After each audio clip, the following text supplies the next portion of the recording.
Well, it's only 3 days until we celebrate the birth of our Savior Jesus Christ. I pray that you are preparing your heart to celebrate His birth, not just the table. I want to read to you a few scriptures. Our God is an amazing God. He knows all things, sees all things, prophesied many times about the birth of Jesus. I want to read 3 of them to you out of Isaiah 7 and 14.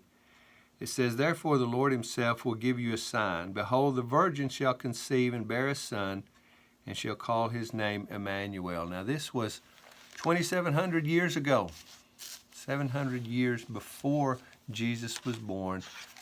God prophesied through the prophets that a virgin would give birth to a Savior. Then if you look in Hosea 11:1, it says, "When Israel was a child, I loved him, and out of Egypt I called my son." Jesus, remember, went to Egypt. Joseph told him, was told in a dream, go to Egypt because they're going to try to kill him.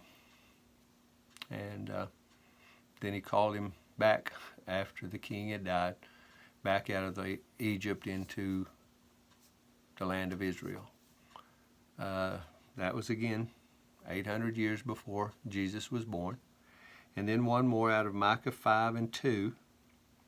"But you, Bethlehem Ephratah, though you are little among the thousands of Judah, yet out of you shall come forth to me the one to be ruler in Israel, whose goings forth have been from old, from everlasting," or from the days of eternity. Remember, John 1:1 tells us that in the beginning was Jesus, the Word. And the Word was God, and the Word was with God. Jesus has been with God always. No beginning, no end. He came as a man in order to save us. Our God's amazing. Again, this prophecy 800 years before the birth of Jesus. And here 2,000 years later, we are still celebrating the birth of Jesus Christ because He is our salvation. Our God is amazing. He knows all things. He sees all things. We watch, usually once a year, at Christmas, we watch a movie. I think it's called The Bishop's Wife. This guy was taking care of a small inner city church, and he was called to be the bishop. Moved up and had a big vision of making a big church on the side of the hill, on the top of the hill, and he just got so involved in that God had to take control. And as he prayed and asked the Lord to help him, the Lord sent an angel. Little did he know that it was not for the same reason he wanted it to, but the angel came to cause him to realize that it's not a church building, it's not what you're looking for to give God the glory.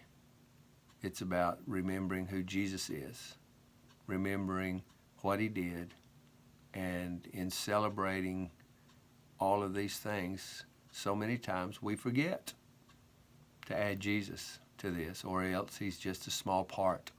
It's all about the parties. It's all about the gifts. It's all about the fun. And there's nothing wrong with having fun. There's nothing wrong with celebrating and having fun for Jesus' birth. But when we forget the true meaning of it, and we forget to give, because there's so many that don't have, we get gifts, expensive gifts a lot of times, and there's people that starve.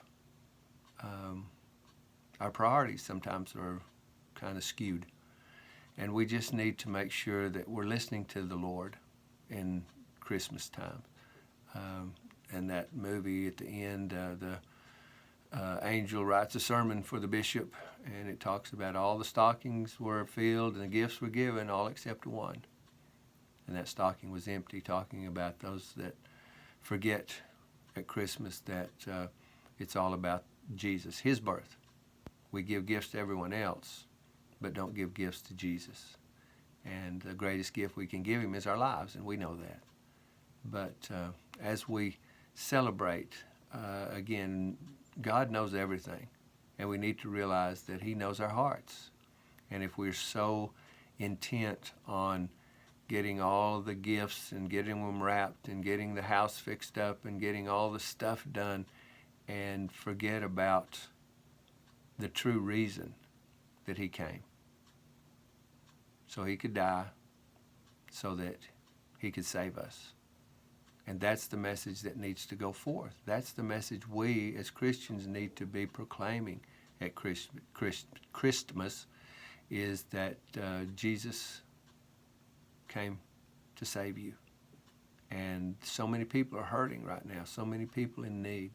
And if we can give them hope, and Jesus is the greatest hope. So I pray that you will not forget this Christmas why we celebrate the birth of the Savior. Make it about him. It's nice. I love getting together with my family and getting together and having fun and enjoying this, but if we leave Jesus out, then what good is it? And most of the world, it seems like, forgets about Jesus. As Christians, let's don't do that. Let's make him priority, because again, he knows everything. If he prophesied this 800 years before the birth, and we're still celebrating because we know it's true, 2,800, 2,700 years after these prophecies, then we know God knows. Look at your heart. Make sure this season that you make time. Make time for him. It's awful to have a birthday and everybody celebrate and forget the one that's having the birthday. Sometimes we do that. So let's don't do that this year. Let's make sure we celebrate him and let him know. Happy birthday. I love you, and I pray that God blesses you beyond measure spiritually this Christmas season. Nothing else happens, I'll see you next time. Bye-bye.